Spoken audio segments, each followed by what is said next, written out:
hypoglycemia, what's the problem with that? So we have too low blood sugar. So this could be liver dysfunction. Our liver might not be doing the process of gluconeogenesis. So gluconeogenesis, new production of glucose, right? So the liver is not producing its own glucose to increase that blood sugar level. We could have hypoadrenal function. So the adrenals are not producing enough of those hormones to sufficiently increase blood sugar. That could be cortisol, epinephrine, norepinephrine. We could also have a low protein diet. So gluconeogenesis is where we make carbohydrates out of other things. So amino acids, which is the building blocks of protein, is also one of those things. So if we're on a low protein diet, or we're not digesting very well, or if we have malabsorption, all of those things can contribute to low blood sugar as well. Poor glycemic control. So this is basically when we're not communicating effectively between these different processes. So this could be if we are overly sensitive to insulin, so we pump out a little bit of insulin, or maybe we oversecrete insulin, and then our body drops our blood sugar way too fast.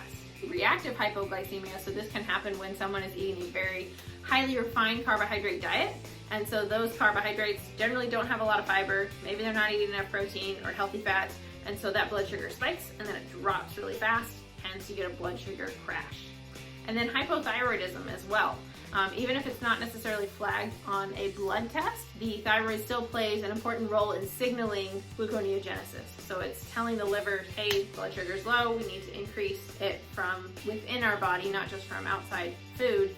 And if something's wrong with that process, that can be contributing to hypoglycemia as well. Gastric surgery is also another potential cause of hypoglycemic episodes. So this can be from gastric bypass surgery, weight loss surgery, something like that, where the digestive system has been altered. Those signals might not work as well. This is also usually due to something called dumping syndrome. So it's when your contents of your stomach go through the stomach too quickly, and that can cause a big drop in blood sugar.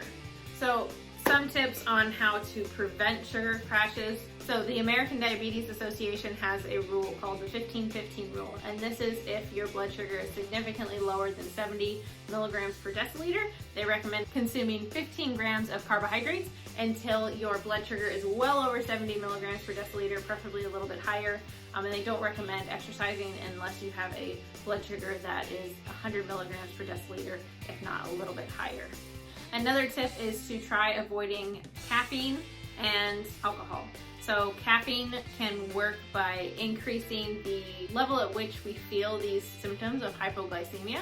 So say, physiologically your body's hypoglycemic when your blood sugar gets to like 70. Now with caffeine, you might feel those symptoms with a blood sugar of like 90.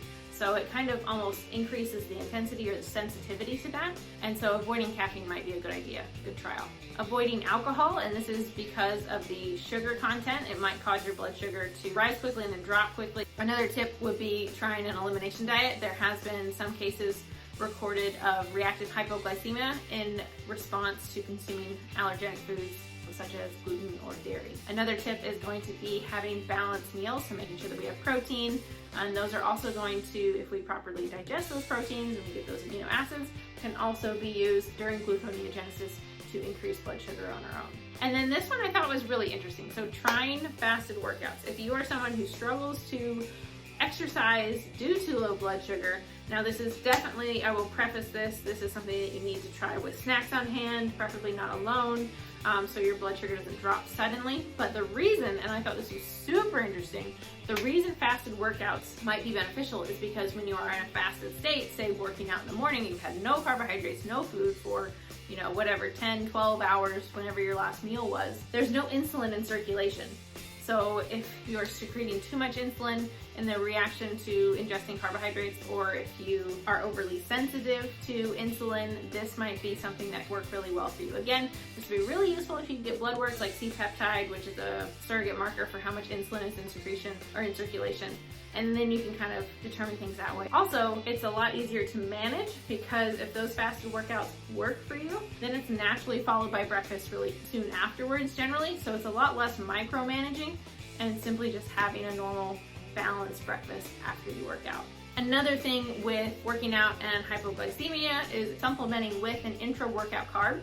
So this is a highly absorbable carbohydrate during your workout. So this can be something like a simple glucose solution in your shaker bottle while you're working out and just kind of sipping on that.